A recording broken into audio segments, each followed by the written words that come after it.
This is Chris with Creative Audio. Today we want to talk to you about the Power Reference series of woofers from Memphis Audio. These woofers were a special buy from Memphis Audio, and they came in both the 12 and the 10-inch versions. The 12 is only available in the single 4 ohm, but the 10s are available in dual 4 or single 2 or 4 ohm versions. These bad boys are capable of handling up to 500 watts apiece. The treated paper cone with the double stitched surround gives you that smooth, clear bass that everybody's looking for. These woofers were such a great deal because these are the woofers that were actually designed to go inside of the box on the preloaded subs that Memphis sends out.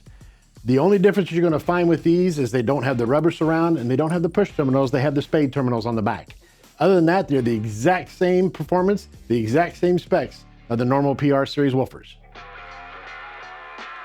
While you're looking at these woofers, make sure you check out our bundles that are also available, where you can pair it with either our truck or our hatchback boxes while quantities are available.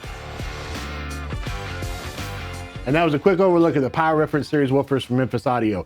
If you're looking for a great deal to upgrade your system, here's your chance. Make sure you tune in for more out-of-the-box videos from Creative Audio.